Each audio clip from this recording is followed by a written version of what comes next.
मला प्रूव्ह करावं लागलं, वारंवार प्रूव्ह करावं लागलं, आजही प्रूव्ह करावं लागतंय की येस आय एम देअर. ज्या स्टेशनला गाडी थांबली, कारण नाव लिहिलेलं असायचं आणि आधीच कळलेलं असायचं रमेशदेव सिंहदेव बाहेरून, आणि खिडक्या सगळ्या स्टेशन आला की बंद करायला लागायच्या. धाड धाड धाड लोकांचा इतका जल्लोष असायचा बाहेर. 1974-75 एंट्री ऑफ मिस्टर बच्चन, तिथे माझ्या आयुष्याला एक वेगळी कळाटणी मिळाली असं मी समजेन. माझा स्वतःमधला दोष मोठा हा होता की माझ्या वडिलांनी मला सांगितलं होतं, अजिंक्य डान्स शिक. नाही शिकलो. किडा, बुद्धी भ्रष्ट. स्क्रिप्ट घेतली आणि शाहरुख खानच्या घरी, मला शाहरुखनी मला जेवायला बोलवलं, सगळी स्टोरी ऐकून घेतली. पीएनजी प्रस्तुत कॅन्डिड प्लीजमध्ये तुम्हा सगळ्यांचं खूप खूप स्वागत. पीएनजी म्हणजे 200 वर्षांची लेगसी जी जनरेशनला शाईन करायला इन्स्पायर करते. लेगसी, जनरेशन, शाईन, इन्स्पायर हे सगळे शब्द ज्या व्यक्तीला तंतोतंत लागू होतात अशी व्यक्ती माझ्यासोबत आहे. अजिंक्य देव सर. सर, तुमचं राष्ट्रीय मराठीमध्ये खूप खूप स्वागत. लेगसीपर्यंत येणारच आहे, पण मला असं वाटतं की तुमचं आधी अभिनंदन करायला हवं. 120 बहादूर आणि असा मी अशी मी असे 2 बहारदार सिनेमे येत आहेत. मला असं वाटतं या सिनेमाच्या निमित्तानं या दुसऱ्या इनिंगविषयी तुमच्याकडनं ऐकायला आवडेल, कारण की ही दुसरी इनिंग पहिल्यापेक्षा जास्त जबरदस्त वाटतेय. सगळ्या प्रेक्षकांना नमस्कार आणि Rajshree, thank you for having me. आता दुसरी तिसरी मला माहीत नाही, माझ्या खूप इनिंग झाल्या. माझा ऑलमोस्ट सचिन तेंडुलकर झाला आहे चित्रपटसृष्टीतला. बट जी सेंचुरी गाठायची आहे त्याच्या जवळपास कुठेतरी आत्ता येत असेल असं वाटतंय. मला माहिती नाही अजून, अर्थात ते सगळं मायबाप ठरवतील. पण आता incidentally I am so lucky की ही सगळी मोठी चित्रपट लाईनीत लागत आहेत. 120 बहादूर तर खूपच छान आहे आणि त्याचा आत्ता खूप सगळीकडे बज आहे. I am playing a brigadier's role आणि इट इज फॅन्टॅस्टिक, सुपर. म्हणजे मी आपल्या तोंडाने काय म्हणायचं, उद्या थिएटरमध्ये येईलच तो चित्रपट, म्हणजे शुक्रवारी 21 तारखेला. असा मी हा एक लव्ह स्टोरी आहे, एक आगळी वेगळी लव्ह स्टोरी म्हटलं तरी चालेल. मच्युअर्ड लव्ह स्टोरी आहे आणि द सॉंग्स आर किक-ॲस. आणि आम्ही तो UK मध्ये, लंडनमध्ये शूट केला. खूप सुंदर सोपांनी त्याची फोटोग्राफी पण केली आहे आणि it's a beautiful film. So it's a wonderful feeling की आत्ता इतकी वर्ष झाली चित्रपटसृष्टीमध्ये. म्हणजे to be very honest, if I want to be candid about it, 85ला माझा पहिला चित्रपट, आज 40 वर्ष झाली, exact 2025. So it's been 40 years in this industry with 150च्या वरची फिल्म झाल्या असतील, मला आठवतही नाही आता. हिंदी, तेलुगू, मराठी तर of course, English. So it's a long journey. आणि आय एम व्हेरी थँकफुल. माझे आईबाबा मागे दिसतातच आहेत, त्यांचा आशीर्वाद आणि त्या वरच्याचा, की I am still standing tall. आणि अजूनही I am there to to to entertain in whatever way I can and make things work. So yeah, it's been a long journey but very fruitful one. आहे खरं आहे. 40 वर्षांचा प्रवास आणि 150हून अधिक सिनेमे, हे सगळं करत असताना आत्ताची जी इनिंग आहे त्याच्यामध्ये खूप नव्या कलाकारांसोबत काम होतं आहे. मध्ये हिंदीतले असतील, मराठीतले असतील, त्यांच्यासोबत जुळवून घेताना तो अनुभव कसा आहे आणि काय म्हणतात की त्यांच्यासोबतचं वातावरण तेव्हाच आणि आत्ताचं काय फरक जाणवतोय का त्यांच्यासोबत काम करताना? काय माहिती आहे का, शेवटी कसं जुळवून घ्यायचं हे प्रत्येक इंडिव्हिज्युअलवर अवलंबून असतं. तुम्हाला जर खटकेच पाडायचे असतील तर एनीबडी इज इनफ. म्हणजे मग मला काही तुझा, अरे तू असा का बसलायस, तू आडवा बसायला पाहिजे, I don't like you anymore. That is a stupid thing. So the way I have grown up, किंवा ज्या पद्धतीने आमच्यावर संस्कार झाले की खेळीमेळीचं वातावरण. आणि पूर्वी ना कसं व्हायचं, पूर्वी चित्रपट, मराठी चित्रपट खास करून एका शेड्यूलमध्ये व्हायचे. एका शेड्यूलमध्ये म्हणजे जरी 2 शेड्यूल असले तरी एक कुटुंब असायचं. म्हणजे आम्ही सर्जाचं जेव्हा शूटिंग केलं तेव्हा, सर्जा ऑफकोर्स 1.5 वर्ष आम्ही शूट करत होतो, पण तेव्हा सगळे एकत्र, मग प्रतापगडावर म्हणा किंवा राजगडावर म्हणा, जिथे जिथे शूटिंग केलं तिथे सगळे एकत्र, अगदी महाजनींपासून सगळे. माझं घर माझा संसार, जे जितके चित्रपट केले, कोल्हापुरात जे शूटिंग व्हायचे सगळे एकत्र असायचे. तेव्हा एक फॅमिलीचं वातावरण असायचं. पण तेव्हा टाईम वॉज डिफरंट. त्यात मी हिंदीमध्ये जेव्हा शिरलो तेव्हा हिंदीमधलं वातावरण त्यावेळेला असं वाटायचं की अरे हे खूपच एकमेकांपासून कट ऑफ आहेत. देर इज नो कॉन्जिग्युटी, म्हणजे देर इज नथिंग, असं एकत्रपणा नाही वाटत. पण आता काय झालं माहिती आहे, आता एकतर कलाकार आणि हे जे सगळे यंग कलाकार आहेत हे खूप म्हणजे they are coming in with a very good learning आणि एक मॅच्युरिटी सकट येत आहेत मध्ये. एक तर टँट्रम्स 0 आहेत, खूप कमी आहेत, रादर लेट मी नॉट से 0, पण खूप कमी आहेत. आणि मराठीतलं वातावरण अजूनही तसंच आहे, परंतु एक प्रोफेशनलिझम जास्त आलेली आहे, विच इज व्हेरी गुड. चित्रपटात आता जसं आम्ही असामी अशिमी हा 28 दिवसात चित्रपट कंप्लीट केला लंडनमध्ये, आणि all of us were together इतका छान तो झाला, कधी सुरू झाला संपला कळलंही नाही. So there is a fantastic feeling of camaraderie, जे पूर्वीही असायचं, परंतु आत्ता त्याला एक ना प्रोफेशनल टोन आलेला आहे, आणि which I feel is extremely good. आता इन्सिडेंटली 120 आम्ही लडाखला शूट करत होतो, आणि हा चित्रपट जवळपास 50 दिवसामध्ये एका शेड्यूलमध्ये झाला, नंतर 2 शेड्यूल आउट ऑफ एक राजस्थानमध्ये झाली, छोटी छोटी. पण इतके म्हणजे we had all become one. Though I was playing the brigadier आणि बाकी सगळे 120 फ्रंटवर असतात, पण खूप छान फिलिंग होतं. आणि फरहान, आता लकीली मी फरहानबरोबर आता काम करतोय, झालंय, रणबीर बरोबर करतोय, जे आपण बोलूच त्यासाठी. इतके प्रोफेशनल आणि इतकी छान, हे ना फिल्टरलेस ॲक्टर्स आहेत, जे पूर्वी नव्हतं. पूर्वी जेव्हा स्टार्स म्हणा किंवा ज्या ज्या ॲक्टर्सबरोबर आपण कामं करायचो त्याच्यात 2, 3, 4 फिल्टर होती, त्यांच्यापर्यंत पोचायला खूप वेळ लागायचा. These people are there. So I enjoyed working thoroughly. कारण मग कसं होतं ना, तुम्ही 1-on-1 एका पहिल्या मीटिंगमध्ये जेव्हा तुझ्यामध्ये काही फिल्टर्स नसतात, तेव्हा मला आर्की डायरेक्ट दिसतो, आणि then there is a immediate connect, जे ऑडियन्सच्या सोबतही होतं अशा ॲक्टर्सचं, की there is a immediate connect, जे पूर्वी मिसिंग होतं कुठेतरी. आता ते झालेलं आहे. त्या खूप बदल झाला आहे. टेक्निकल बदल तर खूपच झाला आहे, पण it is so I think it has been a part of acceptance. आणि मला ना माझ्या लाईफमध्ये सर्वात महत्त्वाचं काय वाटतं ना, की गॅप जरी आली ना तरी I have always been there. म्हणजे जसं टेक्निक चेंज होत गेलं तरीसुद्धा मोठी गॅप यायच्या आधी 1-2 तरी मध्ये चित्रपट येऊन जायचे. लोकांना असं वाटायचं अरे अजिंक्य दिसत नाही, नाही येऊन गेले रे चित्रपट, बघा ना तरी. खरं. So I have been there as it evolved, आणि म्हणून मला ते जास्त सोपं गेलं असं मी म्हणेन. जर खूप मोठी गॅप गेली असती आणि खूप डायरेक्टली मला मोठा गॅप नंतर यायचं झालं असतं तर त्रास झाला असता. पण luckily I have been there. Plus आमचं प्रोडक्शन हाऊस आईबाबांनी सुरू केलेलं, आणि माझा भाऊ तर of course is a leading director, आणि आता माझा मुलगाही डायरेक्टर झाला आहे. सो बिकॉज आम्ही ह्याच फील्डमध्ये आहोत, आणि ह्याच्यातच आम्ही 3rd जनरेशन, म्हणजे आता माझ्या मुलाची 3rd जनरेशन आहे चित्रपटसृष्टीतली. सो एका अर्थी आम्ही फर्स्ट फॅमिली ऑफ मराठी म्हटलं तर चुकणार नाही. अगदी. आणि त्यामुळे सतत इव्हॉल्व्ह होत राहिलो. टेक्निक आमच्या घरात, आमच्या ऑफिसमध्ये बदलत राहिल्या, त्याच्याशी समवय you could be a part of it. So it was a interesting journey, आणि ॲडजस्टमेंट्स आपोआप होत गेल्या. खरं आहे. मगाशी मी जसं म्हटलं की लेगसी, इन्स्पिरेशन हे सगळं तुमच्याकडे आहेच. त्याच लेगसीचा काय म्हणतात, एक खूप मोठा वारसा तुमच्याकडे आहे देव कुटुंबियांचा. म्हणजे काय म्हणतात की जसं हिंदीमध्ये बच्चनजींकडे पाहिलं जातं तसं मराठीत देव परिवाराकडे पाहिलं जातं. तितकी पुण्याई, तितकं सगळं पूर्वसंचित आहे या कुटुंबाचं. पण ही लेगसी जेव्हा आपल्यासोबत असते तेव्हा अर्थात निश्चित त्याच्या 2 बाजू असतात. या दोन्ही बाजू अजिंक्य देव स्वतःच्या नजरेतनं कशा पाहतात जेव्हा ही लेगसी आपल्या समोर किंवा सोबत असते? ते ना कसं आहे माहिती आहे, ते बऱ्याच ऑडियन्सला, आणि मी आता काही इंटरव्ह्यूजमध्ये म्हटलंही, ऑडियन्सना वाटतं ना की आमच्यासाठी, because we come from a legacy आणि family which has been in the industry, आम्हाला खूप सोपं आहे, खूप सोपं आहे. आम्हाला काय रे, तुम्हाला काय, आम्हाला स्ट्रगल करावं लागलं. ते सगळं चुकीचं आहे. खरा स्ट्रगल हा आमचा असतो, कारण आम्हाला ती लेगसी खांद्यावर एक खूप मोठं ओझं घेऊनच इंडस्ट्रीमध्ये पाठवते. मला त्या लेगसीचा प्रचंड त्रास झाला. म्हणजे माझ्या विरोधकांनी त्रास दिला, बाबांच्या आणि आईच्या विरोधकांनी त्रास दिला, जे त्यावेळेला चित्रपटसृष्टीमध्ये अजूनही कामं चाललेली होती. ज्यांचे त्यांच्याबरोबर हेवे दावे होते ते सगळे त्यांनी माझ्यावर काढण्याचा प्रयत्न केला. आणि this is something that you have to bear. जर तुम्हाला उभं राहायचं असेल ना तर हे सगळं ओझं डोक्यावर घेऊन उभं राहावं लागतं, आणि त्याच्यातून तुम्हाला तुमचा मार्ग काढायला लागतो, आणि तो खूप कठीण आहे. जे लोकांना कारण नसताना वाटत असतं की अरे तुम्हाला काय सगळी दारं उघडी मिळतात, करेक्ट आहे. आम्हाला दारं फक्त पहिलं दार उघडतं आमच्या लेगसीमुळे, त्याच्यानंतरची सगळी दारं आम्हाला खूप कठीणाईने पार करावी लागतात. जर तुमच्या मागे लेगसी नसेल तर it becomes a easier cake walk, कारण लोक तुम्हाला लगेच एक्सेप्ट करायला लागतात. आमच्याकडे असं होतं की अरे बाबा तर इतके नॉट, आई एवढी सुंदर ॲक्ट्रेस, नॉट, जमत नाही.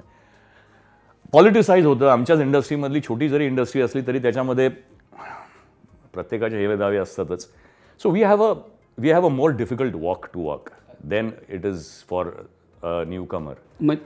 म्हणजे जे आपल्या जगापुढे आपण म्हणतो की नेपो किड्स, नेपोटिझम, आता जे काही एक वारा आहे त्याच्याविषयी I feel that is extremely biased way of looking at this. म्हणजे हे कारण नसतानाचं वादळ निघालेलं आहे की नेपोटिझम. अरे nepo kids are the ones who suffer the most. आम्हाला जे सफरिंग करावं लागतं तुम्हाला माहीतच नाही. म्हणजे I have struggled my life and I am still struggling to make a path. माझ्या वडिलांनी आणि आईने जेव्हा सुरुवात केलं त्यांच्या पाठीशी काहीच नाव नव्हतं आणि त्यांनी वलय निर्माण केलं. पण त्या वलयात मी कुठेतरी हरवलो. आजही मी कधी कधी बाहेर पडल्यानंतर लोक म्हणतात रमेश देवांचा मुलगा आला. आणि I am proud of it. म्हणजे मला त्याच्यात कुठेही वावगं वाटत नाही. I am very very happy and proud of it. पण ते वजन हे आहे आणि ते राहणार आहे. आणि ज्या लोकांनी त्याच्यात म्हणजे समजा मी जसं आता माझा भाऊ अभिनय डायरेक्शनमध्ये गेला तर त्याला त्याचा इतका फटका नाही पडला कारण he was a little away from acting. He was in the different field. जरी आमच्याच फील्डमध्ये असला तरी त्यांनी ॲडव्हर्टायझिंगपासून सुरुवात केली. So he carved his way. But for me it was extremely difficult to break through. हिंदीमध्ये म्हणा, मराठीत म्हणा, वेळ लागला. मला प्रूव्ह करावं लागलं, वारंवार प्रूव्ह करावं लागलं. आजही प्रूव्ह करावं लागतं की येस आय एम देअर. आणि मला असं वाटतं की इट्स अ ट्रॅव्हल. आणि जे लोकांना दिसत नाही आणि कारण नसताना नावं ठेवतात की अरे तुम्हाला काय सगळं आरामात मिळतं. नाही नाही, आम्हाला काही आरामात नाही मिळत. आम्ही खूप कष्ट केलेत. आत्ताही कॉफी पिऊ शकतो मी आरामात, बट अदरवाईज नाही. अगदी. बाबांचा आणि आईंचा विषय जेव्हा निघतो तेव्हा आम्ही तर त्या पिढीतले नाही, त्यामुळे आम्ही पुस्तकातनं बातम्यांमधून त्यांच्याविषयी वाचत असतो. त्यांच्याविषयी इतकं भरभरून लिहिलं आहे लोकांनी, त्या सकारात्मक बाजूविषयी, त्यांच्या स्वभावाविषयी. ते लोकांना इतकी भरभरून मदत करायचे, खूप लोक त्यांच्याकडे यायचे. आणि जेव्हा ते जनमानसात यायचे तेव्हा त्यांचा एक ऑरा होता. आपण जे आता हल्ली म्हणतो ना की स्टारडम किंवा ते, मला असं वाटतं की मुलगा म्हणून तुमच्या शिवाय ते दुसरं कोणीच चांगलं सांगू शकत नाही की स्टारडम आईबाबांचा काय होता किंवा त्यांचा स्वभाव काय होता. आई घरातली स्त्री, द वुमन नेक्स्ट डोअर होती. बाबांचं वलय म्हणजे हे आत्ता जे म्हणतात ना, आणि आपण नंतर ऐकलेलंही आहे की काही स्टार्स रस्त्यावर उतरल्यानंतर गाड्या ब्लॉक झाल्या वगैरे वगैरे. फॅन्टॅस्टिक. मी हे पाहिलेलं आहे 1968मध्ये, 70-72मध्ये. आमच्या दिवाळीला, आमच्या सणाच्या वेळेला आम्ही रानडे रोडवर आई नेहमी खरेदी करायला जायची आणि मी असायचो तिच्याबरोबर. ते सगळीकडे मग ते आणि तिकडचे सगळे भाजीवाले, वाणी, सगळे तिच्या ओळखीचे आणि तिकडे सगळं धमाल. बाबा कधीच नसायचं. सगळी रोषणाई झाली होती. मला हा दिवस अजूनही आठवतोय. आणि दिवाळीच्या आधीचे दिवस होते. ते सगळं आई खरेदी करते. मोबाईल्स तर ऑफकोर्स नव्हतेच, काहीच नव्हतं. आणि कुठे असणार आहे ते माहिती होतं त्यावेळेला. अराउंड रात्रीचे 8 वाजले असतील, 7:30-8. मी खेळत होतो तिकडे. म्हणजे माझे ते तांदूळ इथून घाला, त्याच्यात गहू टाकला, असं काहीतरी मूर्खपणा चाललेलं असायचं. आणि बाबा आले गाडीतून आणि बाबा गाडीतून खाली उतरले. मी कुठेही अतिशयोक्ती करत नाही आहे. रानडे रोड ब्लॉक झाला. पोलिसांना यावं लागलं टू गेट अस आउट. म्हणजे मी घाबरून गेलो होतो. मी ते वलय तेव्हाच खरं पाहिलं. म्हणजे ते उतरले गाडीतून आणि ते आईकडे आले आणि the entire Ranade road was block, jam packed. एवढा वलय होतं बाबांचं. त्यांच्याबरोबर मी नाटकांच्या दौऱ्यानं जायचो. एकदा नागपूरला गेलेलो आम्ही ट्रेननी. ज्या कुपेमध्ये आम्ही होतो तेव्हा AC ट्रेन्स तर नव्हत्याच. ज्या कुपेमध्ये आम्ही होतो तुला काय सांगू, मी दादर सोडल्यापासून किंवा VT सोडल्यापासून मला आठवत नाही, ज्या स्टेशनला गाडी थांबली, कारण नाव लिहिलेलं असायचं आणि आधीच कळलेलं असायचं रमेशदेव सिंहदेव. बाहेरून आणि खिडक्या सगळ्या स्टेशन आला की बंद करायला लागायच्या. धाड लोकांचा इतका जल्लोष असायचा बाहेर. सो मला नंतर भीती वाटायला लागली होती त्या वलयाची. मला या चित्रपटसृष्टीमध्ये यायचं नव्हतं केवळ ह्यासाठी की मी म्हणजे ते जे मी पाहिलं आहे त्याची मला कुठेतरी भीती वाटायची. आणि नंतर जेव्हा अर्धांगीचं प्रीमियर झालं माझं, तेव्हा विजय टॉकीजमध्ये प्रीमियर झाला आणि असाच जल्लोष झाला. तेव्हा माझी बायको, म्हणजे तेव्हा लग्न नव्हतं झालं पण शी वॉज विथ मी. आणि तिचे जे हाल झाले आणि ती of course she comes from a educational background. So हे पाहिलं आहे आणि ते वलय अचाट होतं. आणि बाबांना जनमाणूस सगळे एकत्र करण्याची खूप सवय होती. हो, आणि तो त्यांचा स्वभावच तितका स्वभावच. गोड होता.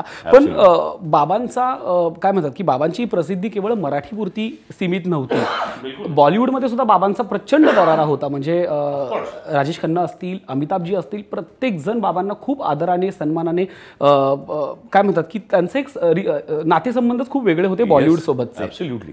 मग त्यांचं कष्टाने वर आलेला, त्याच्यात कुठेही त्यांना म्हणजे त्यांच्या मागे कुठलंच वलय नसताना त्यांनी हे वलय निर्माण केलं.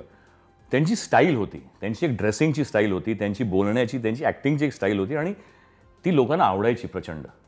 So he was one of the first Marathi actors. Doctor लागू वगैरे नंतर आले, भाऊ पण नंतर हिंदीमध्ये शिरले. बाबा हॅड ऑलरेडी ब्रोकन इट. म्हणजे बाबांनी मद्रासमध्ये जितके चित्रपट केले 1960च्या काळामध्ये, सगळ्यांनी सुनील दत्तपासून, अमिताभ बच्चनपासून, जितेंद्रपासून सगळ्यांबरोबर ते होते. त्यांनी कॅरेक्टर रोल्स पण केले, विलन्स पण केले. So he was very loved by everybody. एकेकाळी तर मद्रासमध्ये त्यांची लाईनमध्ये शूट्स असायचे चालू. सो बाबांवर प्रचंड प्रेम केलं, म्हणजे ऑडियन्सनीही केलं, निर्मात्या. कारण काय ना, बाबांचा एक स्वभाव होता की तरी मला ते नंतर तेव्हा खूप सांगायचे, पण तेव्हा बुद्धी भ्रष्ट होती माझी, तेव्हा अक्कल शिरत नव्हती डोक्यात. ते म्हणाले की अजिंक्य, जेव्हा समोरून माणूस येतो ना, तेव्हा तो काहीतरी घेऊन येतो. नाही म्हणू नकोस, कामाला नाही कधीच म्हणू नकोस. आणि समोरचा माणूस, त्यांनी प्रत्येक निर्मात्याला he is to look at him as, म्हणजे आमच्या घरी ना, आमचं कुटुंबच मोठं होतं. जुहूला आम्ही जेव्हा राहायला आलो तेव्हा बाबा घरी येताना किती लोकांना जेवायला घेऊन येतील, किंवा आल्यानंतर जी लोक बसलेली आहेत त्यांना किती वाजता जेवायला सांगतील आमच्याच घरून जेवून जायचं, हे कधीच माहीत नसायचं. त्यामुळे 30 लोकांचं जेवण आमच्या घरी रेडी असायचं. आमची मनी म्हणून माझी बहीणसारखी होती, ती बनवायची. म्हणजे घरात आलेला पाहुणा हा देवासमान आहे, त्यांनी जेवल्याशिवाय बाहेर जायचं नाही. तेव्हा हे आमच्या घरात म्हणजे 25-30 लोक तर जेवायची घरात. कोण असायचं कधी कधी माहितीही नसायचं आम्हाला, पण आलेले बाबांनी सांगितलं जेवायला बसायचं, जेव्हा बसायचं.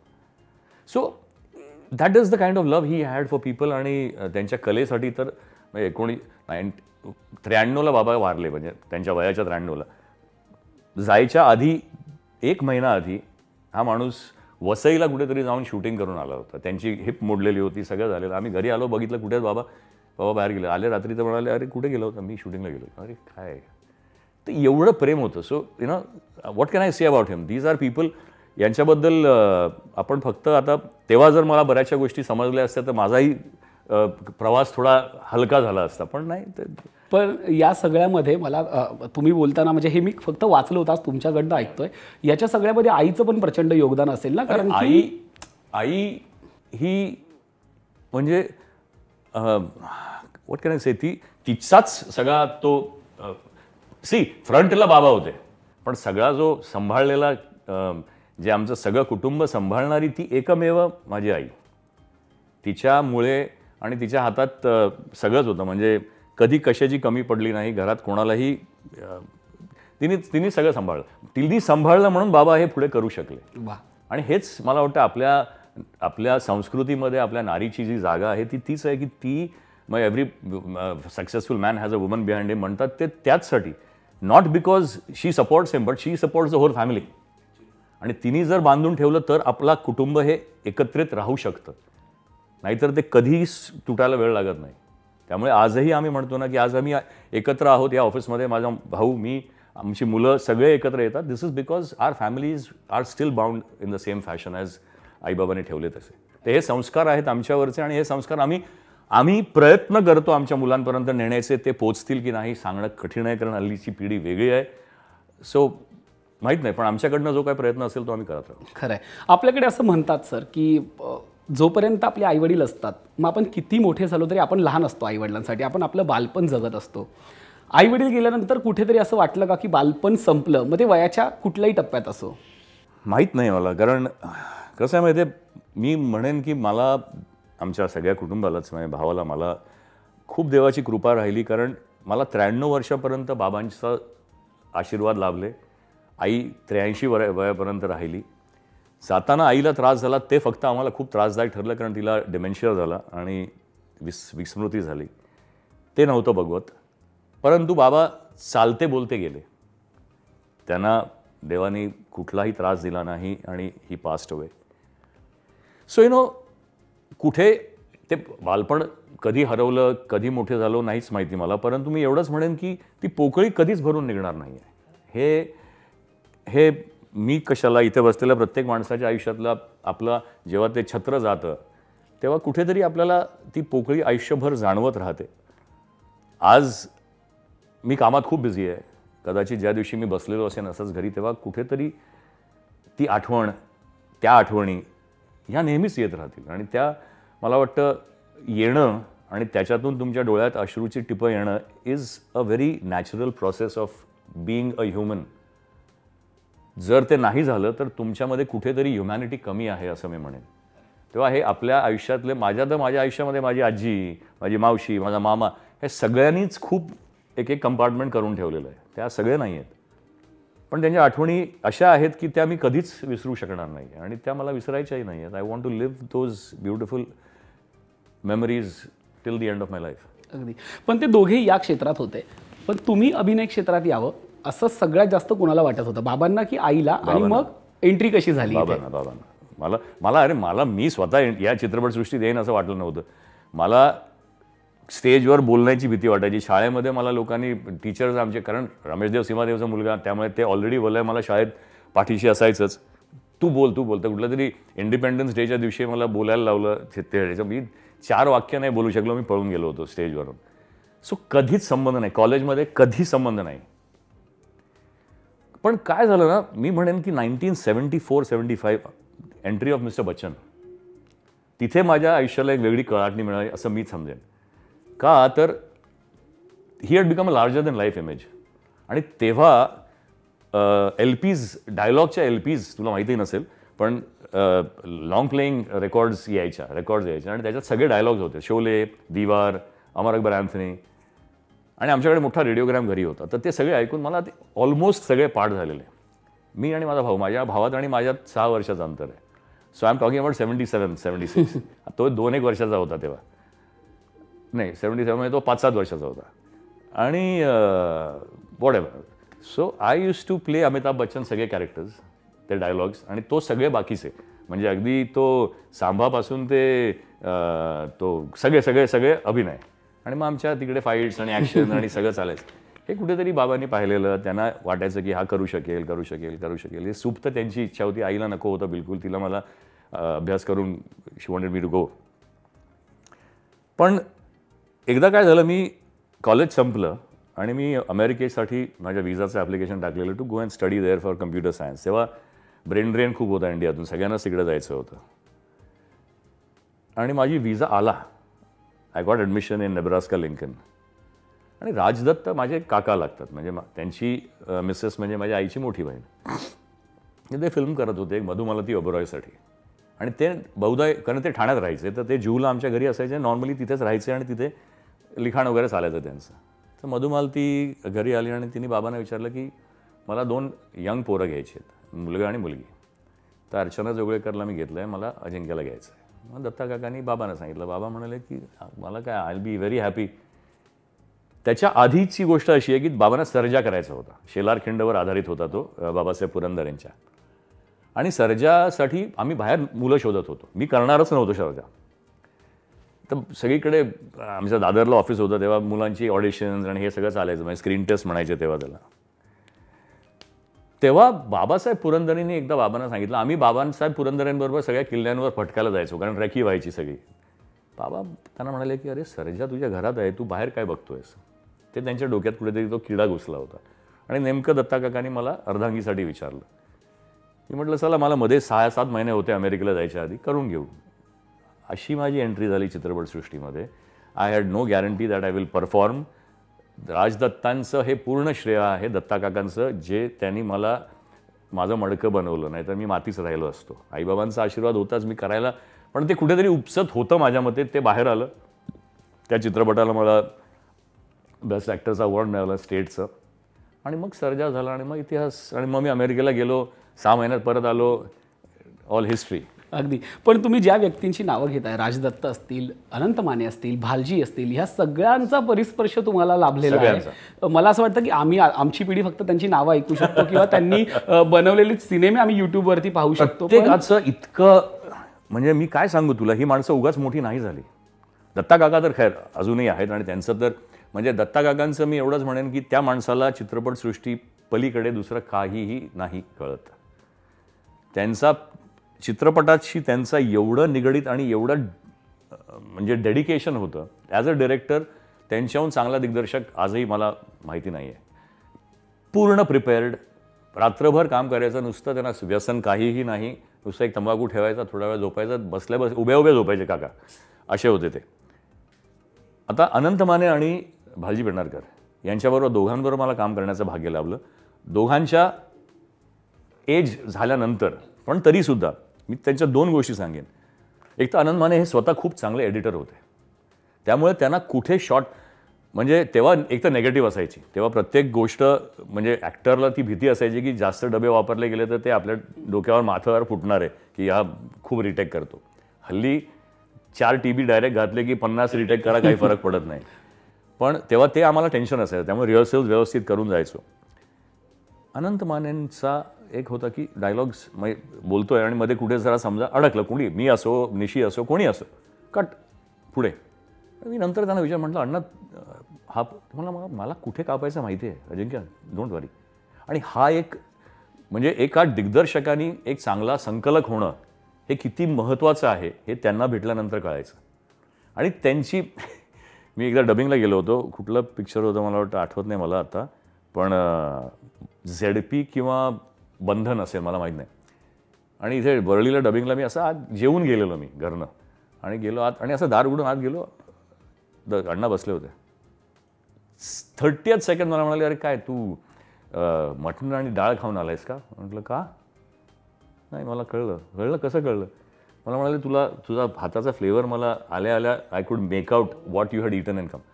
सर यार कमाल, म्हणजे ह्या गोष्टी ना आठवणीतून कधीच जाणार नाही आहेत. तर ह्याच्यामध्ये जेवणाचा भाग नाही आहे, ह्याच्यामध्ये तुमचा इंटेलेक्ट त्या वयात सुद्धा इतका करेक्ट होता. So you know these people are great, not because of anything. Bhalji Pendharkar ते तर खूपच वयस्कर होते आणि त्यांच्या मुलांनी शाबास सुनबाई डायरेक्ट केलं. ॲक्च्युली ते असायचे मागे, तेव्हा त्यांना दिसत नव्हतं नीट. अश्विनीचा पहिला चित्रपट आम्ही स्टुडिओमध्ये कोल्हापुरात शूटिंग रिहर्सल्स करतो. त्यांनी आम्हाला 6-10 दिवस आधी बोलवलं होतं रिहर्सल्स करायला. आणि अश्विनी आली, बसली, बोलतोय भालजी तिकडे बसलेले असायचे. त्यांचं माझ्यावर वेगळं प्रेम, कारण आईबाबांचा रमेश देव सिंहादेवांचा मुलगा. मला बाजूला घेऊन गेले एकदा, म्हणाले, अरे मला सांग, ती जी मुलगी आहे हिरोईन, तिची मान खूप लांब आहे का रे? म्हटलं अण्णा आहे. का असं तुम्हाला? मला तिच्या आवाजावरून कळलं. शेड वाव, या गोष्टी आहेत ना, ह्या तुम्ही नाही विसरू शकत. यु नो इतकी बारकावे त्यांना जाणवायचे, जे दिसत नसतील कदाचित, परंतु हे त्यांनी विचारलेलं मला आजही आठवतं आणि काटा येतो अंगावर की किती ह्या लोकांचं मायन्यूट आपल्या कलेकडे लक्ष असावं. म्हणजे नुसतं तिच्या बोलण्यावरून आणि डायलॉग डिलिव्हरीवरून त्यांनी मला हा प्रश्न विचारला होता. So I am so blessed की मला ह्या सगळ्यांच्या खाली यांचे हे सगळे अनुभव घेण्याचा भाग्य लाभलं. याच काय म्हणतात की याच प्रवाहातलं एक नाव म्हणजे अमिताभजी, ज्यांचं नाव मगाशी तुम्ही स्वतःच घेतलं. कुठेतरी अमिताभजींनी हिंदी सिनेमाचा चेहरा बदलला. मग तो ॲक्शनमधून असेल, त्यांच्या अभिनयातनं असेल, कुठेतरी तोच काय म्हणतात तीच छबी तुमच्यातही जाणवते. ती उंची असेल, तो आवाज असेल, ती ॲक्शन असेल. जेव्हा तुम्ही मराठीत आला तेव्हा ते करता आलं का तुम्हाला, किंवा ते नाही करता आलं? मला ते करता नाही आलं. अर्थात मला कुठेच इमिटेशन करायचं नव्हतं, कारण ती इच्छाही नव्हती. मला कदाचित कुठेतरी माझ्या हावभावात, आवाजामुळे, हाईटमुळे त्याचा कुठेतरी एक स्पर्श होत असेल, पण त्या स्पर्शाला सुद्धा मी नाकारत कुठेच नाही. कारण आम्ही मोठे झालो त्यांना बघत, त्यांच्या कलेला, त्यांच्या ॲक्टिंगला बघत, त्यांची कुठेतरी थोडीशी छबी उभारण्याचा प्रयत्न करत आम्ही या ह्याच्यात आलो. पण मी ॲक्शन हिरो म्हणून मराठीत पाऊल ठेवलं, पण मराठीत ॲक्शनला एक्सेप्टन्सच नव्हतं, आजही नाही आहे. मराठी चित्रपटामध्ये ॲक्शन सीन्स, ॲक्शन चित्रपट नाही चालत का अजूनही माहिती नाही. इथे इमोशन्स, जसं आत्ता आम्ही बोलत होतो की इमोशन्स हे जास्त प्रगल्भ आहेत आपल्या या कारण मराठी माणूस हा बेसिकलीच खूप इमोशनल आहे. फॅमिलीशी म्हणा, मित्रांशी म्हणा, लोकांशी म्हणा, एकूणच जे हिंदीला जे लागतं किंवा जे हिंदीचं वातावरण आहे किंवा हिंदी म्हणजे नॉर्थमध्ये म्हणा याच्यात there is a certain amount of अँगर. मराठी माणूस हा थोडा रिलॅक्स्ड आहे आणि त्याला रिलॅक्स्ड चित्रपट आवडतात. त्याला ते कारण नसताना आवाज धाड नाही आवडत आणि काही वावगं नाही त्याच्यात. परंतु मी त्या काळात आलो जेव्हा मी आलो आणि थोड्याच महिन्यात का वर्षात मला आठवत नाही लक्षात आलं अशोक तर होताच पहिल्यापासून आणि त्यांची कॉमेडी अप्रतिम कलाकार दोघंही. आणि मग अर्थात लक्ष्मीकांत मेड हिस्ट्री त्याच्यामध्ये वादच नाही. सो तेव्हा ते वलय निर्माण झालं होतं कॉमेडीचं. सो ते कुठेतरी मिसमॅच होत होतं. पण तू बच्चन साहेबांचं विचारलंस तर हा तर एक वेगळा झाला. परत मोठ्या माणसाचा एक सिम्बल मोठ्या ॲक्टरचा म्हणा मोठ्या माणसाचा म्हणा. मी इंद्रजित नावाचा चित्रपट त्यांच्याबरोबर केला होता आणि मी विलन होतो त्याच्यात. मी आशुतोष गोवारीकर आम्ही दोघंही विलन होतो. चेंबूर फिश मार्केटमध्ये क्लायमॅक्सचं शूटिंग करत होतो. मला मारतात ते आणि बच्चन साहेब येणार ते चेंबूरमध्ये. तेव्हा अर्थात वॅनिटी वगैरे काही नसायचं. त्यांची तेव्हा एक होती मला आठवत नाही आता पण अदरवाईज देवर नथिंग. सो साहेबांनी सांगितलं 4 तास आहेत ते काय 5 तास येणार होते. सगळं मार्केट प्रचंड भरले आणि दोघांचाच होता आमचा. तर तो येतो मी मोटरसायकलवरनं शिरतो पडतो हे ते सगळं. आणि एक शॉट होता जिथे पीटर परेरा कॅमेरामॅन होते. त्यांच्या पाठीवर कॅमेरा एक आधी माझ्या पाठीचा कॅमेरा होता. ते पुढे येत आहेत चाकू घेऊन आणि नंतर त्यांच्या मागे कॅमेरा होता आणि ते मला घोसकतात. ह्यानं जायचं आहे आणि हा कॅमेरा झाला ट्रॉली आली आणि त्याने फाटकन टाकला. समोरून झालेला होता ऑलरेडी फक्त माझा अँगल घ्यायचा होता. मारला त्याने आणि कट केलं 1 मोर. तर पीटर अंकल आणि प्रोड्यूसर सगळे म्हणाले की नाही सर ओके नहीं एक मैंने पूरा अजिंक्य को कवर किया है. मी विचार करतोय हा माणूस त्याची पाठ कॅमेराला मॉनिटर्स नव्हते तेव्हा त्यांनी विदाऊट एनी आणि नंतर पीटर अंकल म्हणाले की हां सर कवर तो होय थे बट इट इज ओके ना सामने से I have covered him it is his shot. ते इमोशन नीट आले पाहिजेत 1 मोर. सी काटा येतो अंगावर. These are actors who are dedicated to cinema.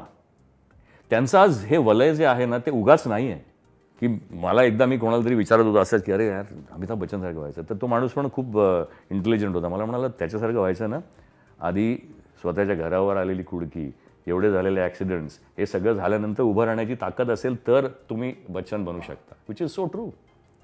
आपण ह्या सगळ्या इच्छा व्यक्त करू शकतो पण त्या खरोखर त्याच्यासाठी त्यांचा किती मागे प्रवास झालेला आहे हे बघणं खूप आवश्यक आहे. 7 फिल्म सुपर फ्लॉप त्याच्यानंतर यू राईज अगेन. नशीब आहे याच्यामध्ये माझं दुमत नाहीच आहे. परंतु त्याशिवाय त्याहून जास्त तुमचं डेडिकेशन आणि तुमची इच्छाशक्ती ही खूप महत्त्वाची आहे. खरं आहे. मगाशी तुम्ही म्हणालात की नेपो किड्सला ते एक दार खुलं होतं पण बाकीचा प्रवास मात्र संघर्षमय असतो. हेच करत असताना बॉलिवूडचंही दार तुमच्यासाठी खुलं होतं. तुम्ही बॉलिवूडमध्ये सुद्धा काम केलं पण कुठली अशी गोष्ट झाली की तिथे आपण काही प्रमाणात मागे राहिलो किंवा ते अजून जास्त एक्सप्लोर नाही करता आलं? कदाचित तिथे माझं मराठी पण मागे राहिलं असेल. मला त्यांनी मागे ठेवलं असेल कदाचित. मी मराठी असण्याला नाही वावगं म्हणत. मी यालाच म्हणतो की कदाचित कसं आहे ना की त्यावेळी ही जी मोस्टली नॉर्थ इंडियन लॉबी होती दे वर रुलिंग द रूस्ट. आणि माझा जेव्हा एंट्री झाली त्याच वेळेला नेमका संजय दत्त सनी देओल कुमार गौरव हे सगळे जवळपास एकाच वेळातले आहोत आम्ही. म्हणजे माझी थोडी लवकरची एंट्री आहे कारण मी मराठीतून शिरलो. यांची लॉन्चेस थोडे उशिरा झाले परंतु दे वर ह्यूज लॉन्चेस. सो आणि मी परत ह्या गोष्टीलाच फक्त नाही दोष देणार. माझा स्वतःमधला दोष मोठा हा होता की माझ्या वडिलांनी मला सांगितलं होतं अजिंक्य डान्स शिक. नाही शिकलो. किडा बुद्धी भ्रष्ट. ॲक्शन्स शिक. Action is necessary. नाही शिकलो. मला वाटलं मी काही करू शकतो. मला काय बिंदा 2 फ्रोसे मारायचे. या गोष्टी I was not prepared. So I am to be blamed 80% आणि 20% जे काय झालं ते झालं. पण 80% दोष माझाच आहे कारण मी जर तेवढ्या तयारीनिशी उतरलो असतो तर कदाचित I might have been able to crack the lobby. So I don't blame anybody here कारण माझी प्रिपरेशन कमी पडली. आणि हे मला बाबांनी म्हणजे बाबा गेल्यानंतर मी आता सगळ्या इंटरव्ह्यूमध्ये तेच सांगतो की आत्ता कुठेतरी बुद्धीमध्ये असं शिरतं की तेव्हा ऐकलं पाहिजे होतं. आणि माणसं गेल्यानंतरच आपल्याला त्यांनी सांगितलेल्या गोष्टी जाणवतात की अरे यार तेव्हा केलं असतं. नो रिग्रेट्स कारण आजही मी आय एम स्टँडिंग टॉल आणि we are doing all these big projects. So no regrets about it. परंतु येस शेवटी मी इंडस्ट्रीला ब्लेम देणार नाही किंवा कोणालाही ब्लेम देणार नाही. शेवटी आय मेड अ मिस्टेक. माझ्या वडिलांनी सांगून सुद्धा मी केलं नाही. So it is my mistake. आणि आता म्हणून मी सांगतो सगळ्या मुलांना की जेव्हा असतील ना तेव्हा ऐका. तेव्हा आपली बुद्धी भ्रष्ट होते ना, ते नका होऊ देऊ. कारण नसताना काय झालं ना, मला स्टेट अवॉर्ड मिळालं, माझ्या सर्जाला नॅशनल अवॉर्ड मिळालं आणि कुठेतरी असं वाटलं आय अराइव्ड.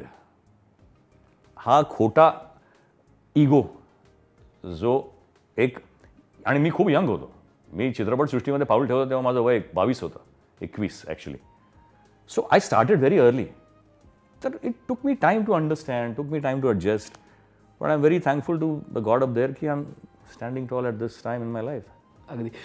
डान्सचा विषय काढला, पण आता कुठेतरी असं वाटतं की अजूनही हा प्रवास सुरू आहे, आता डान्स शिकूया किंवा मी शिकतोय. मी आता क्या बात आहे. हो, नॉट करण्यास चान्स मिळाला तर डान्स करे नाही, पण आता शिकतोय. कारण नाव आय वॉन्ट टू.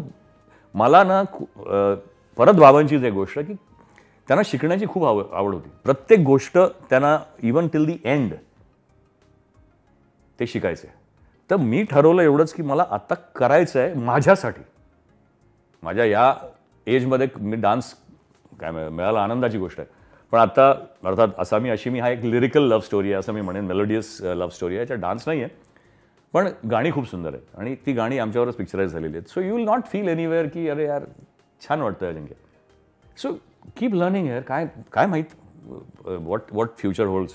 खरं आहे. Be ready for it. खरं आहे. मगाशीच आपण यश अपयशाविषयी बोललो. आता कुठलं असं अपयश आहे की जे जास्त जिव्हारी लागलं की हे माझ्यासोबत नव्हतं व्हायला पाहिजे किंवा ते घडून गेल्यानंतर त्याचा थोडा रिग्रेट आला? माझा अवगत नावाचा एक चित्रपट लागला होता 2000 साली, 99-2000 मग आला होता तो. आणि तो अप्रतिम, म्हणजे आय वॉज एका गँगस्टरचा रोल होता त्याच्या. आणि इट वॉज सत्याच्या तोडीचा फिल्म होती ती. कमाल फिल्म होती, एक्सिलंट.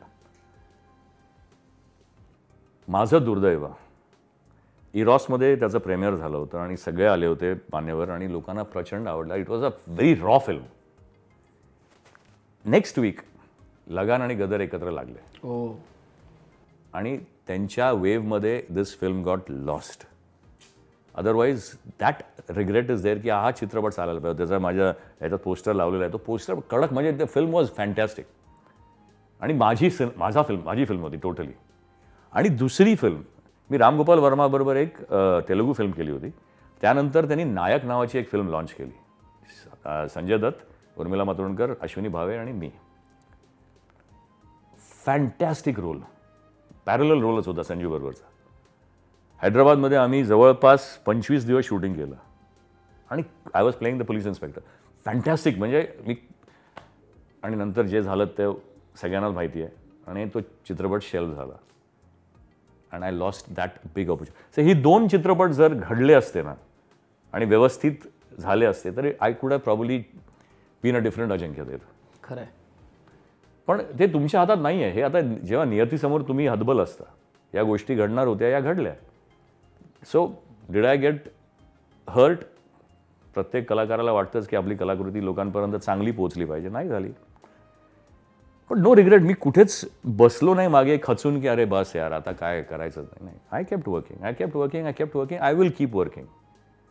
सो आज आता एक गैरसमज जो आता मला दूर करायचा आहे, जो कारण नसताना लोकांपर्यंत पोहोचला होता, की माझा असामी अशिमी हा जो चित्रपट लागतोय हा जुना चित्रपट आहे. हा जुना नाही आहे. हा 2023 मेमध्ये आम्ही लंडनला शूट केलेला चित्रपट आहे. तेव्हा 1.5-2 वर्ष जुना आहे फक्त.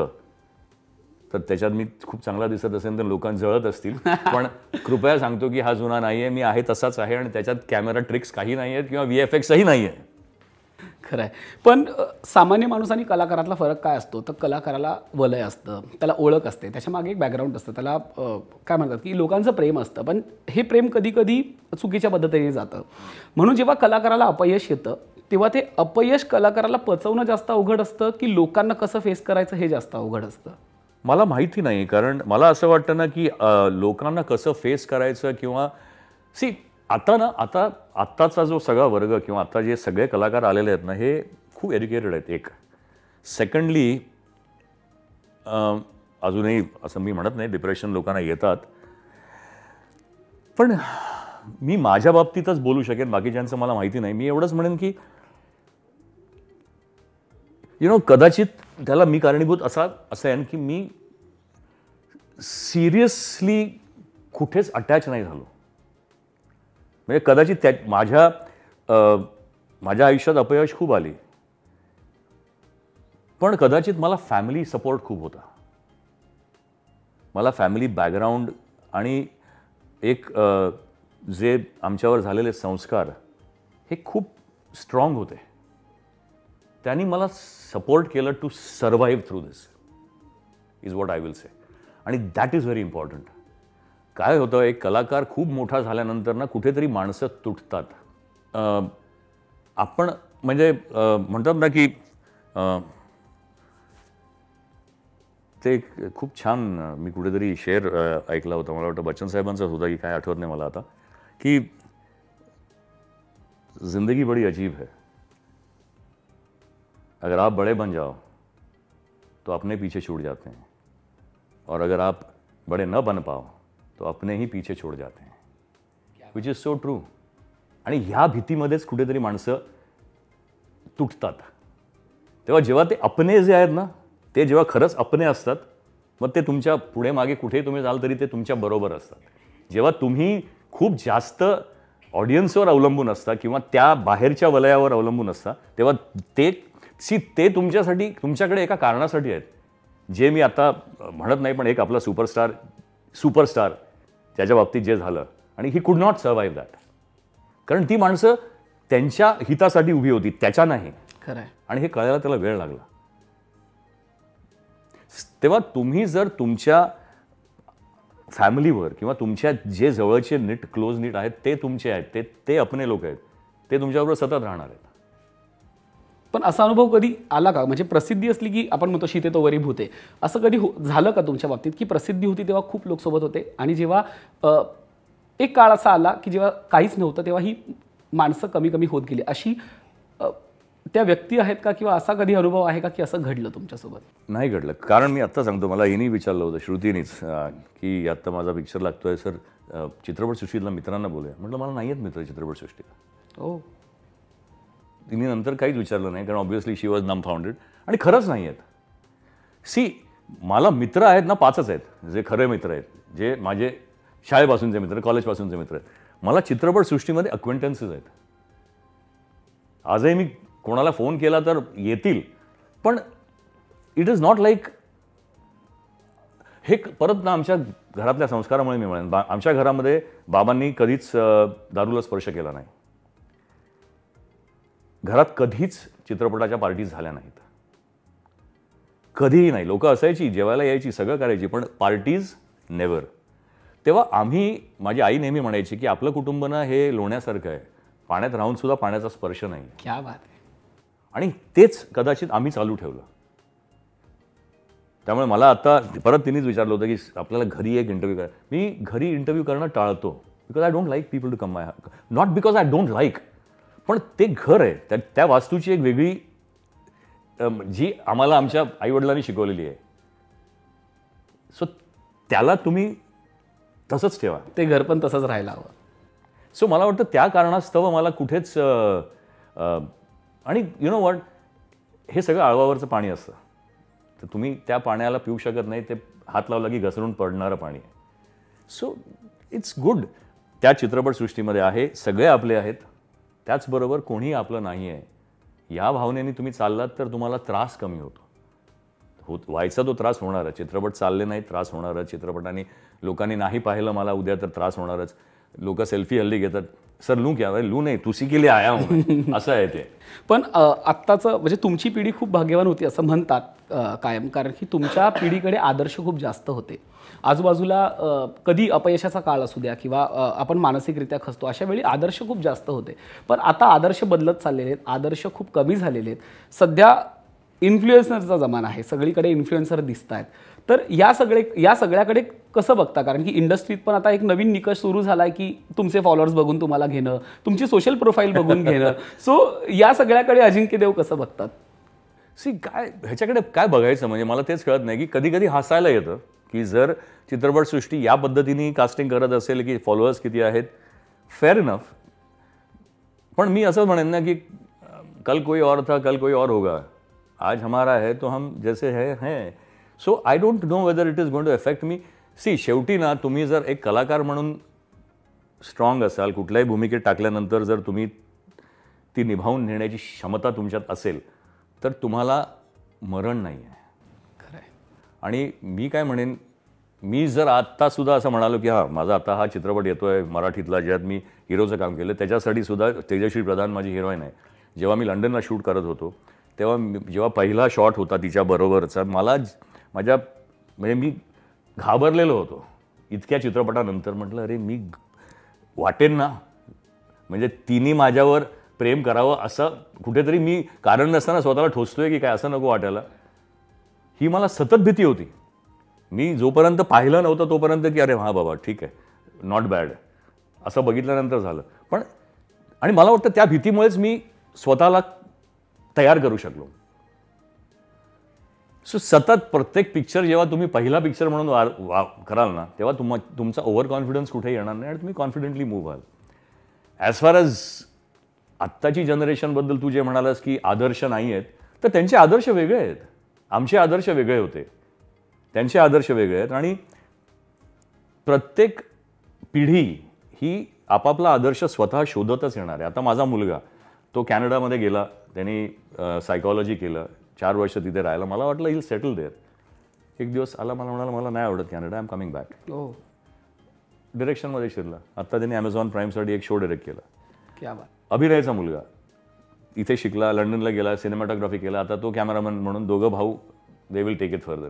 सो हू नोज या त्यांच्या प्रत्येकाच्या. आज मी आर्याला सांगायला गेलो की माझे बाबा मला असं सांगायचे, तो म्हणेल जाऊ दे बघूया विचार करू. Let him decide his own आदर्श. तेव्हा आमचे आदर्श हे आम्ही आमच्या पुढच्या पिढीवर ढकलू शकत नाही. त्याचप्रमाणे त्यांनीही त्यांचे ओन आदर्श शोधावेत. आणि आयुष्य आम्ही फक्त एवढंच सांगू शकतो की इथे इथे इथे अडचणी आहेत, आता तुम्ही डोळे बंद करून जा किंवा डोळे उघडे ठेवून जा, दॅट इज युअर कॉल. आपण काहीच बोलू शकत नाही. सो प्रत्येक जनरेशन. पण मला असं वाटतं ना की आत्ता ज्या ज्या लोकांबरोबर मी कामं केलीत ना, इन्सिडेंटली या सगळ्यांचे आदर्श, म्हणजे आता फरहान अगेन नेपो किड, म्हणजे तसं म्हटलं तर coming from family background, Ranbir, पण या फॅमिलीजनी दिलेले आदर्श हे खूप चांगले आहेत. खरं आहे. या लोकांबरोबर काम करताना कुठेच अहमगिरी नाही आहे. आणि ती मला काल रणवीरमध्ये पण नाही जाणवली. अर्थात कोणाच मध्ये हल्ली जाणवत नाही, कारण पीपल आर व्हेरी ग्राउंडेड असं मी म्हणेन. आपण ज्या विषयावरती बोलतोय की आदर्श, जसं आम्हाला कायमच देव कुटुंबियांचा आदर्श राहिलेला आहे अवघ्या मराठी सृष्टीला, पण खूप कमी ऐकायला मिळतं की अजिंक्य देव आणि अभिनय देव, तुम्हा दोघा भावांचं बॉन्डिंग कसं आहे? कारण की आम्हाला ते ऐकायला खूप आवडेल. सी एक तर कसं झालं माहिती आहे, लहानपणापासून अभि हा माझ्यापेक्षा 6 वर्षांनी लहान असल्यामुळे त्याच्यासाठी, म्हणजे माझ्यासाठी तो he was like a kid to me, kid brother. So ग्रोथमध्ये कुठेतरी अडचण आली, त्याला मी भाऊ म्हणून त्याला नाही सापडलो. मी एक दुसरा सेकंड फादर असा मी कुठेतरी वागत. परत माझं 21व्या वर्षी लग्न झालं, 22व्या वर्षी. So I was married even before I could become a friend with him. तेव्हा तो 6 वर्ष लहान होता. So mentally there was a gap of adjustment.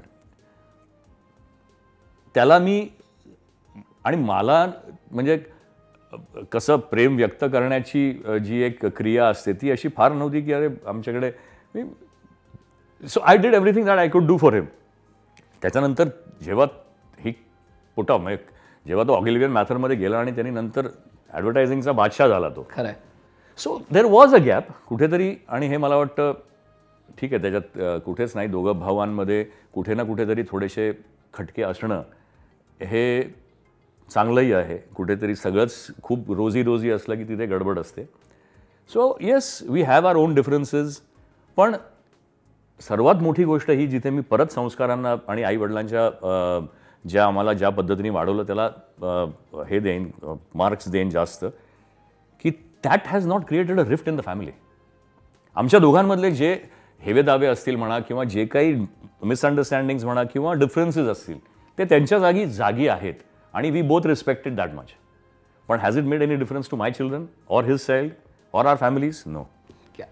आणि हे महत्त्वाचं आहे. वा. म्हणजे जरी आणि डिफरन्सेस असणं हे चुकीचं नाहीच आहे रे. आपण सगळी माणसं आहोत. We are human beings. आपण मशीन्स नाही आहोत प्रोग्राम केल्यासारखी की असेच वागले पाहिजेत म्हणजे असेच वागणार. तर प्रत्येकाला एक दृष्टिकोन असतो, प्रत्येकाची एक वेगळी वागण्याची, मोठं होण्याची पद्धत असते.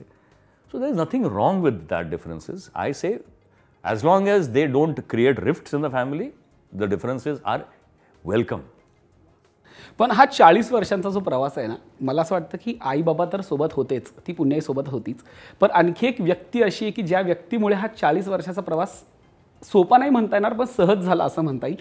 ती म्हणजे तुमची खरी अर्धांगी. तर मला त्यांच्याविषयी ऐकायला आवडेल, कारण की जसं तुम्ही म्हणाला की खूप कमी वयात लग्न झालं आणि मग जेव्हा तुम्ही इंडस्ट्रीत आला तेव्हा ऑलरेडी तुम्ही मॅरिड होतात, म्हणजे तो सगळाच प्रवास ऐकायला आवडेल. या मी कॉलेजमध्ये असतानाच आम्ही प्रेमात पडलो आणि म्हणजे माझ्या आयुष्यात रोमॅन्स फक्त चित्रपटातच झाला. जो अदरवाईज झाला रोमॅन्स तो कॉलेजमध्ये झाला आणि त्याच्यात लग्नच झालं directly. So there was nothing else that happen after that. पण तिने मला सांभाळून घेतलं. म्हणजे परत आईने जे माझ्या बाबांसाठी केलं तेच माझ्या बायकोनी माझ्यासाठी केलं असं मी म्हणेन, कारण तिचं बॅकग्राऊंडच टोटली डिफरंट आहे. ती एज्युकेशनल बॅकग्राऊंडपासून येते. तिची आई खूप कर्तबगार होती आणि तिनेच या तिन्ही मुलांना वाढवलं, कारण तिचे बाबा खूप आधी गेले, ते इंजिनियर होते. तिची मोठी बहीण म्हणजे शी इज द स्मॉलेस्ट अमॉंग्स, तिचा मोठा भाऊ एक, मोठी बहीण आणि आरती. तर मला अजून आठवतं आहे ती अंधेरीला राहायची आणि आम्ही कॉलेजमधनं जेव्हा घरात सांगितलं की अजिंक्य आहे, तेव्हा तिच्या बहिणीने सांगितलेलं हे देव फॅमिलीचे लोक चित्रपटसृष्टीतले आहेत, 6 महिने नाही टिकणार लग्न. आज 40 वर्ष झाली. सो मला वाटतं तिने तर खूपच केलं. ती माझ्या पाठीशी नाही नेहमी राहिली आजही तिच्या. आणि आफ्टर दॅट पहिला माझा मुलगा, त्याचा जन्म झाला आणि नंतर परत माझ्या आयुष्याला जी मोठी चेंज झाला तो माझ्या मुलीच्या जन्मानंतर.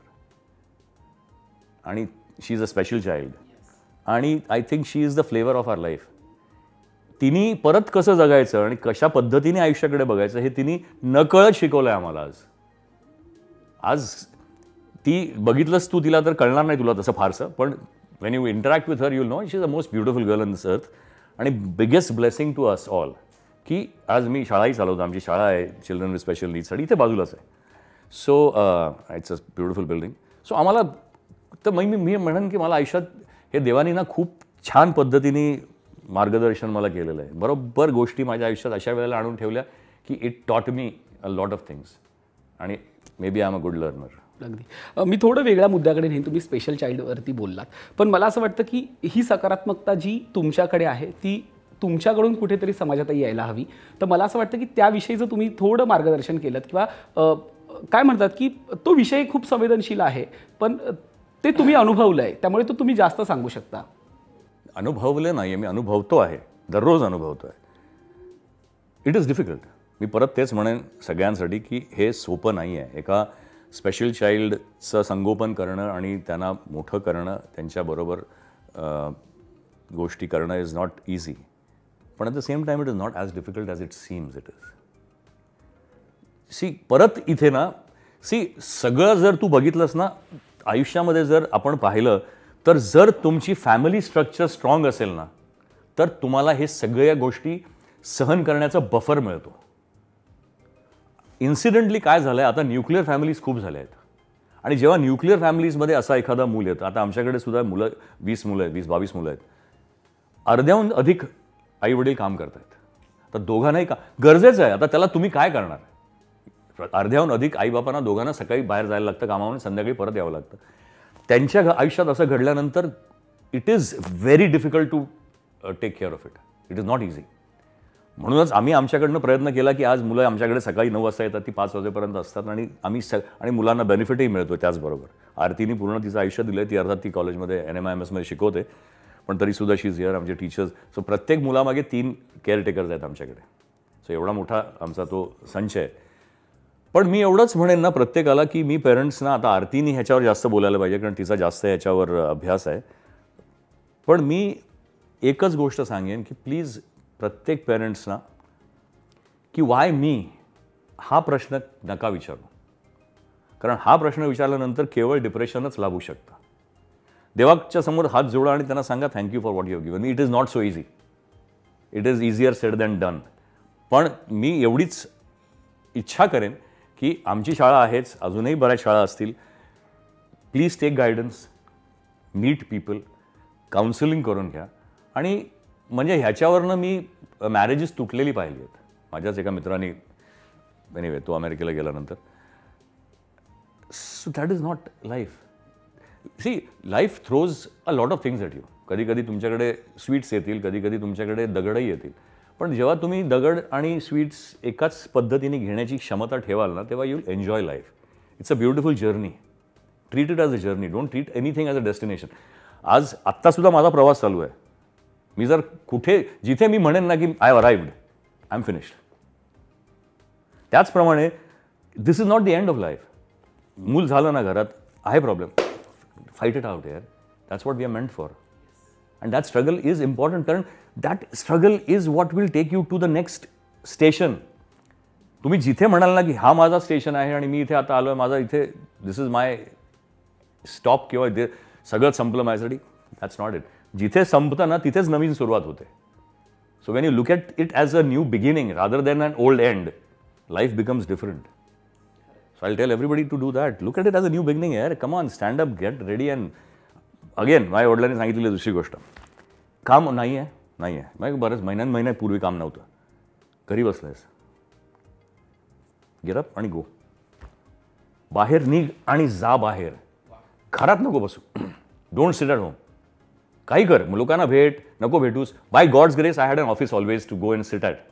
अख्खा दिवस ऑफिसमध्ये काही नाही, कम्प्युटरवर बसलेलो असायचो, पिक्चर्स बघायची, पुस्तकं वाचायची, हे करायची. घरी बसलास तर you will indulge in self pity. Get up and go. बाबा घरी कधीच नसायचे, म्हणजे त्यांचा नंतर वयात त्रास झाला.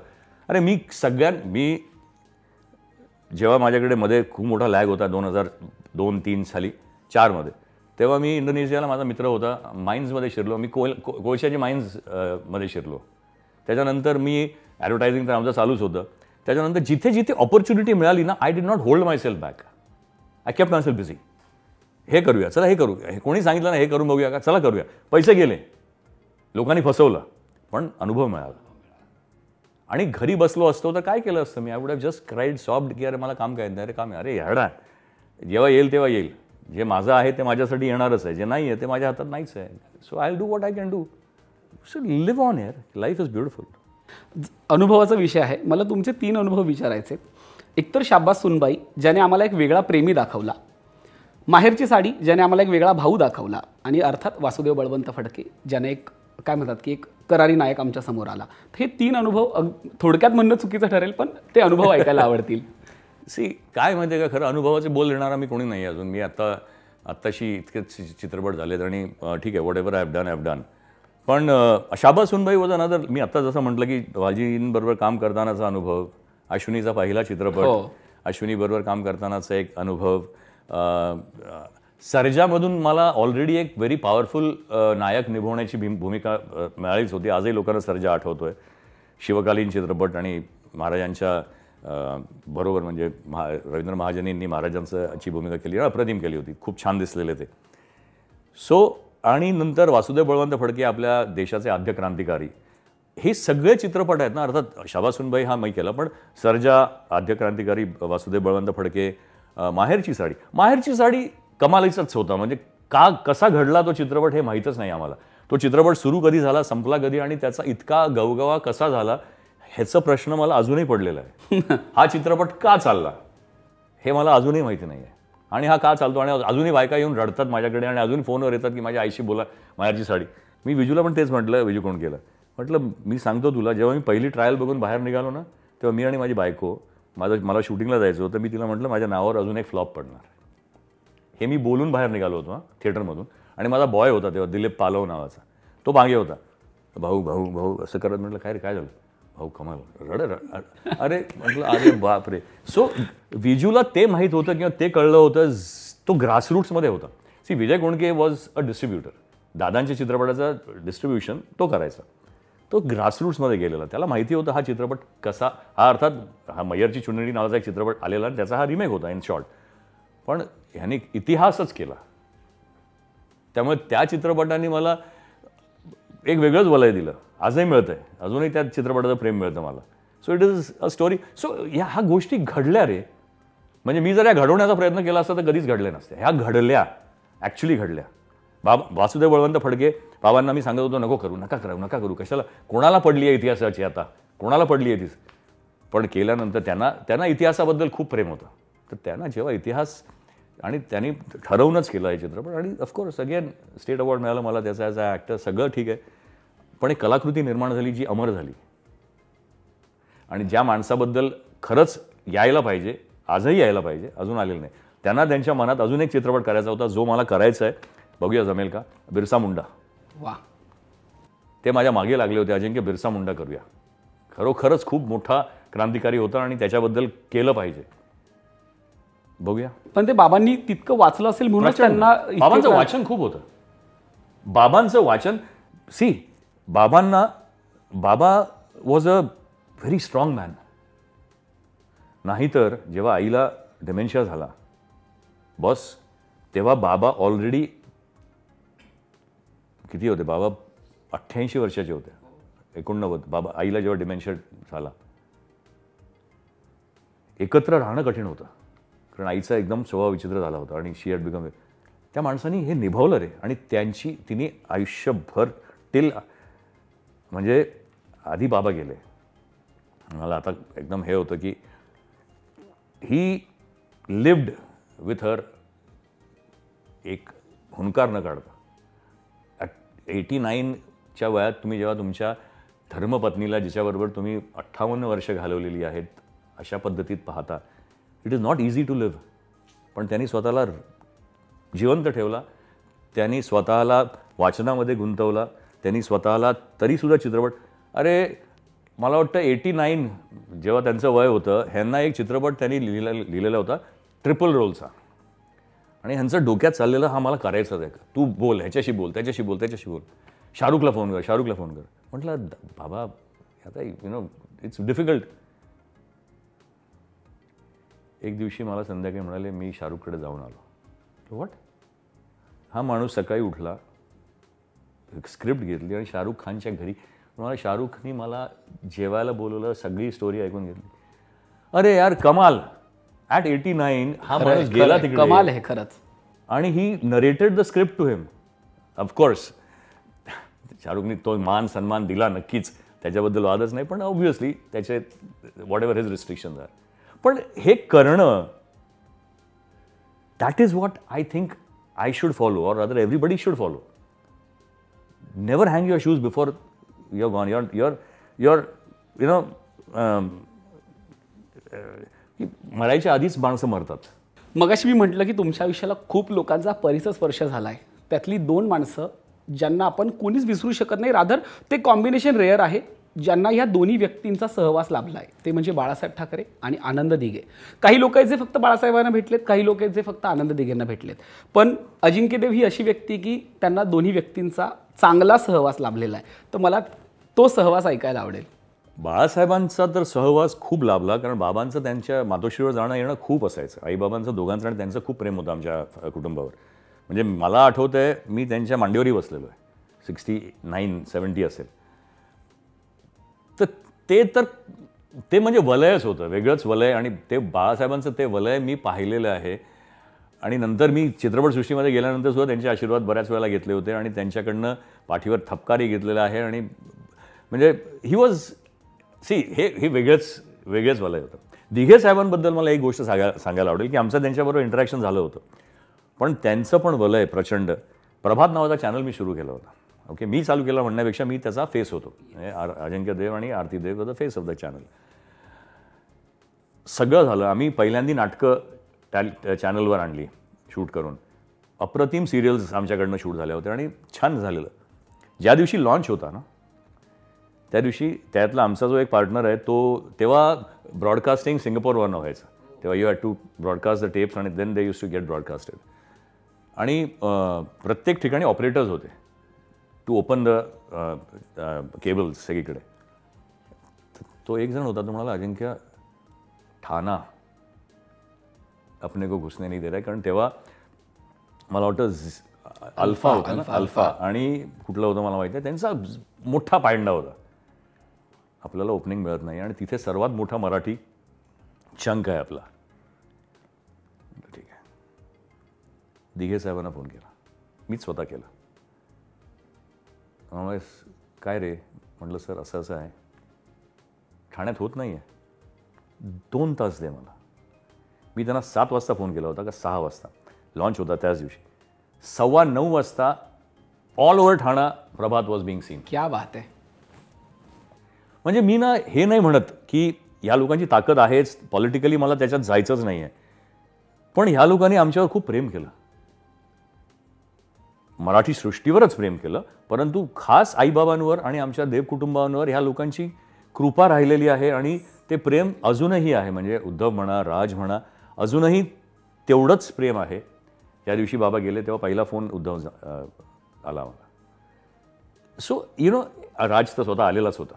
हे प्रेम ह्या लोकांनी मागून नाही घेतलं, हे मिळालेलं आहे. आणि एखादी गोष्ट मागून आली ना तर त्याला किंमत नसते, ते तुम्ही कमवावं लागतं. आणि हे त्या दोघांनी कमवलेलं प्रेम होतं आणि त्यामुळे त्याला एक खूप वजन होतं. म्हणजे ते ना, म्हणून ते कुटुंब असून इट इज म्हणजे त्यांच्या लेगसीप्रमाणे आमची लेगसी. आणि अजूनही आम्ही समवयीन नसलो, आता उद्धव मोठा आहे माझ्यापेक्षा, पण तरीसुद्धा अजूनही वी हॅव दॅट कनेक्ट.